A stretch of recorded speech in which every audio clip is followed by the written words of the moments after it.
Longtemps considéré comme le meilleur championnat du monde, la Serie A semble désormais avoir perdu son lustre d'antan. Temple de la défense et de la tactique, le Calcio regroupe parmi les plus grands clubs de l'histoire, mais peine désormais à maintenir le prestigieux statut qui fut longtemps le sien. Créé en 1898 et adoptant sa forme moderne en 1929, le championnat italien connaît une crise sans précédent depuis près d'une quinzaine d'années et ne paraît pas parvenir à retrouver ses lettres de noblesse. Comment expliquer le déclin du championnat italien? C'est la question à laquelle nous allons tenter de répondre dans ce nouvel épisode du Regista Club.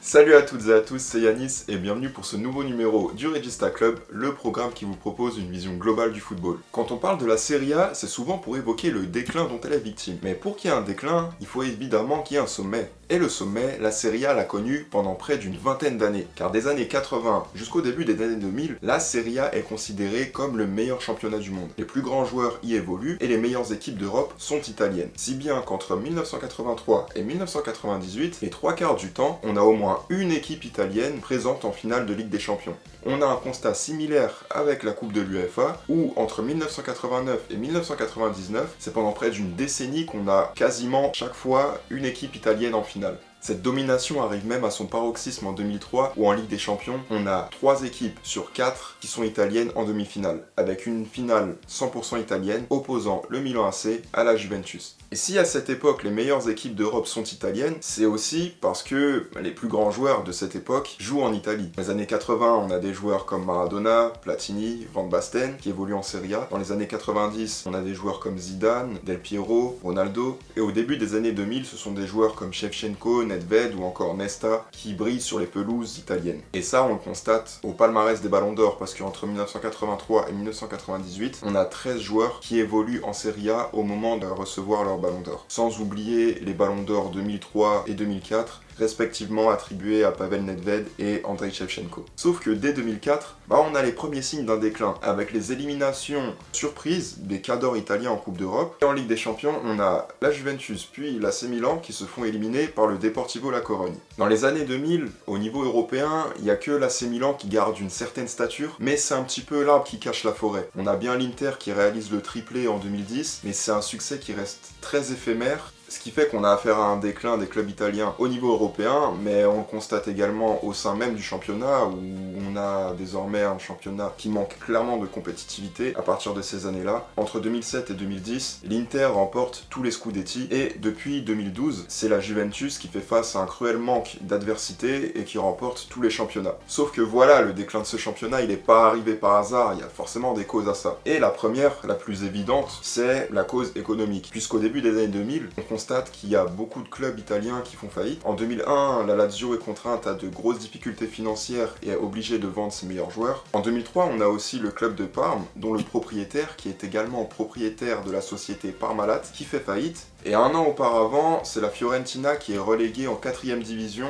à cause de difficultés financières. Sans oublier l'AC Milan qui rencontre des grosses difficultés économiques à cause des démêlés judiciaires de son propriétaire de l'époque, Silvio Berlusconi. Sauf que ces faillites à répétition, évidemment, elles n'arrivent pas par hasard. Durant la grande époque de la Serie A, le championnat génère énormément d'argent. Sauf que les clubs italiens réinvestissent très mal cet argent. Il y a beaucoup de clubs qui vivent largement au-dessus de leurs moyens et assez logiquement, on en arrive à des faillites. Les clubs italiens dépensent des sommes astronomiques dans les transferts. À la fin des années 90, les plus gros transferts de l'histoire sont réalisés par des clubs italiens à l'époque, mais on a aussi des facteurs plus structurels comme facteur explicateur de ces faillites. On a par exemple la situation des infrastructures, des stades en Italie, et ce qui est assez particulier dans ce pays, c'est qu'on a seulement que 4 clubs qui sont propriétaires de leurs stades. La majorité des stades sont détenus par les municipalités qui les louent aux clubs résidents, et ces clubs résidents ne touchent qu'une faible part de la billetterie, ce qui constitue donc assez logiquement un manque à gagner pour la plupart de ces clubs. Et ce qu'il faut aussi prendre en compte, c'est que aujourd'hui, les stades sont considérés comme des véritables centres commerciaux. Vous y trouvez énormément de choses. Vous y trouvez dans les plus modernes des restaurants, des boutiques, des salles de cinéma. Alors qu'en Italie, on a affaire à des stades qui sont beaucoup plus vétustes et qui n'ont pas, pour la plupart, été rénovés depuis le Mondial 1990. Un des cas les plus emblématiques de ces problèmes, c'est le San Paolo à Naples. Et donc assez logiquement, quand vous n'avez pas des stades qui sont homologués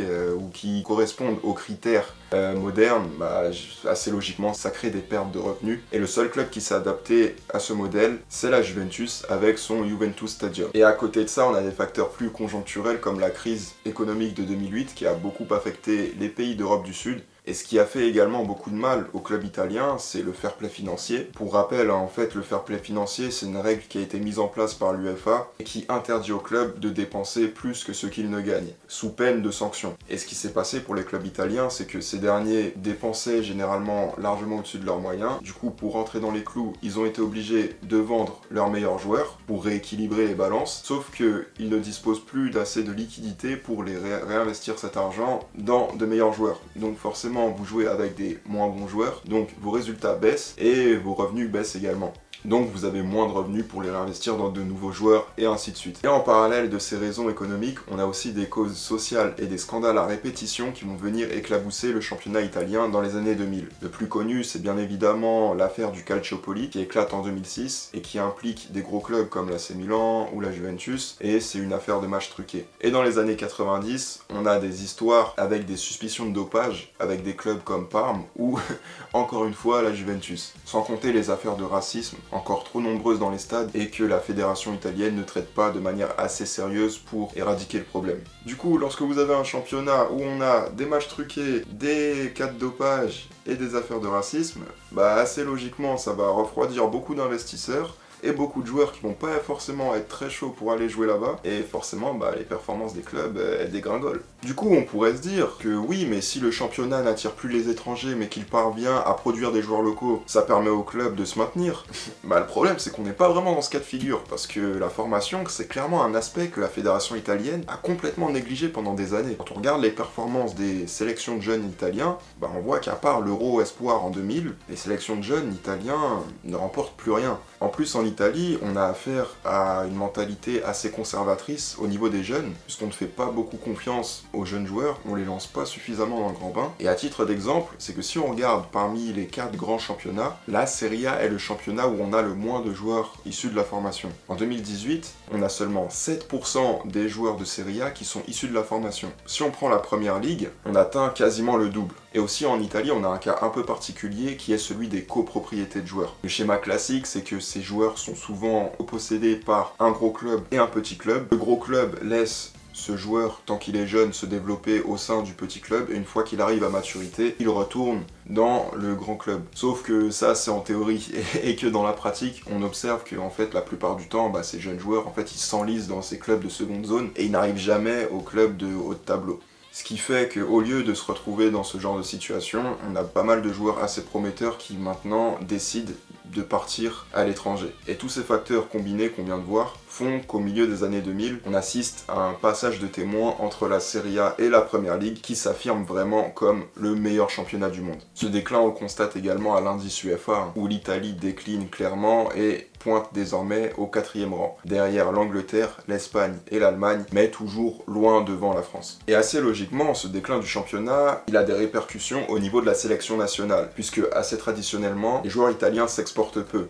Du coup, quand vous avez un championnat qui n'est pas compétitif et que la majorité de vos joueurs proviennent de ce championnat, c'est assez évident qu'au niveau de la sélection nationale, les résultats ne suivent pas. On le constate par rapport à ce qu'a fait l'Italie en Coupe du Monde depuis plusieurs éditions. Certes, elle est championne en 2006, mais depuis, c'est quand même 2 éliminations au premier tour et une non-qualification en 2018. Et mis à part une finale lors de l'Euro 2012, la sélection italienne ne fait plus grand-chose en compétition internationale. Et sur ces dernières années, il y a beaucoup de critiques qui sont attribuées à la Serie A, souvent à juste titre. Et il y a une critique qui revient assez souvent, c'est qu'on qualifie ce championnat d'un championnat de pré-retraités à cause de la moyenne d'âge assez élevée de ce championnat et où des joueurs très âgés, ils performent toujours. Cristiano Ronaldo, Fabio Quagliarella, Franck Ribéry ou encore, bien évidemment, Zlatan Ibrahimovic. Cependant, je pense qu'il y a quand même des espoirs de retour. Ça reste un championnat tactiquement largement supérieur à la moyenne, et bien qu'on l'ait souvent qualifié de championnat très défensif, je trouve que c'est un championnat qui est de plus en plus tourné vers l'offensive. En témoigne le nombre d'équipes grandissant qui passent de plus en plus à des défenses à 3, à des jeux tournés vers l'offensive,